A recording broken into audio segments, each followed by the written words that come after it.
Magandang araw po. So ito yung Magallanes Memorial Garden kung saan matatagpuan sa Gulod, Magallanes, Cavite. Ito ay napakalawak, napakalinis. At andito tayo ngayon para dalawin ang aking nag-iisang anak na babae na namayapa 11 months ago sa isang aksidente. At dahil kaarawan niya ngayon, kaya kami ay naglaan ng oras uli para sa kanya. So ito ay bukana pa lamang. Ayan yung waiting area. Ayan. At tapos dito sa kabila ay may chapel sa katapat ng waiting area na ito. Ayan. Yan yung chapel. At ito yung pinakaunahan. So malapit lamang yung puntod ng aking anak sa bukana lamang, pero napakahaba niyan kasi may extension na yan. So ayan, ngayong araw na ito ay kasama ko ang aking tatlong apo. Yun yung mga naiwan niyang anak, tatlong lalaki, ang kanyang asawa, ang aking isang anak na natitirang lalaki, at isang pamangkin.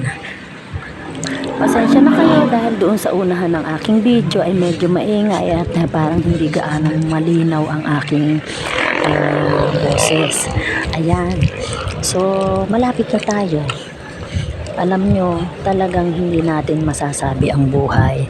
Dahil ang anak kong ito ay napakalakas, malusog siya, at talagang hindi namin akalain na sa isang iglap ay iiwanan niya kami. Nakakalungkot, mahirap dahil dadalawa lamang ang aking anak, pero kailangan nating tatagan kailangan nating tibayan ang loob dahil na may naiwan siyang tatlong anak na kababata pa, isang grade 6, grade 1 at isang magkikinder pa lamang. So sadyang napakahirap para sa tulad ko at sa kanyang asawa dahil kailangan naming pagtulong-tulungan at paglaanan talaga ng para matutukan ang kanilang paglaki.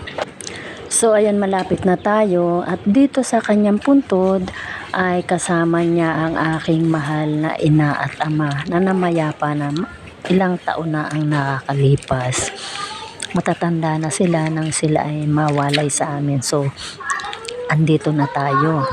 Ayan, at nandito na, nauna na yung aking manugang at tatlong apo na mga bata pa. So ayan na sila dahil nilinis muna nila may harang at dahil sobrang napakahangin dito. Ayan na po, ayan yung puntod ng aking anak. Ayan, yun lamang po at salamat sa panonood.